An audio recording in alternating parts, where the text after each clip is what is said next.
Hey Jim, this is Daryl. I've got your, I think this is a 1903 pancake motor housing here. And here's the rotor and the shaft. Well, the shaft looks good. It was running out just a little bit, but I put it in to lathe and indicated it in. I got it dialed in where it's running within about a thousandth and a half, and which is plenty good, a lot better than what GE let them go with the factory. But I'm wondering what caused this bearing to gauge to that shaft. When you sent it to me, the bearing was out of the motor housing and it was gaulded to this shaft. So I got the bearing off the shaft and I started checking the shaft, checking the bearing. The bearing's good, the shaft's good, and I'm trying to figure out what caused this bearing to gauge to the shaft. Well, I think I see what's causing it. This oiler that goes in up in through the hole here, and this wick, that wick, come on focus, that wick is supposed to be sticking up out of here about I don't know, almost a quarter of an inch, about 3/16 or so, and this is not supposed to rub that shaft but it was, and you can see right here where this was rubbing the shaft.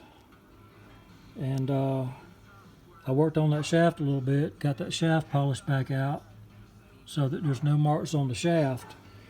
But this was rubbing the shaft, and that's the only thing I can figure to cause it to gauge.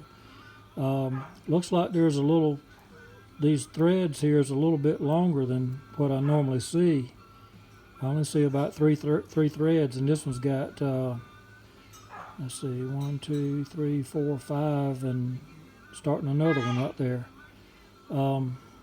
It might help, because this doesn't have to be that long. All you want to do is get a couple turns up in there to hold this in place.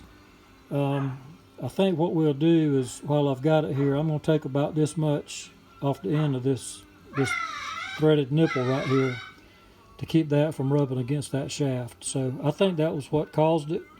I'm waiting on your return phone call. I was hoping that maybe you could give me some insight, but that's the only thing I can figure that would cause that bearing to gauge to that shaft like that. So anyway, Jim, I got everything all back together. This is running good, by the way. Of course, I can't put power on it. You didn't send a stator with it, but and I don't know if I can.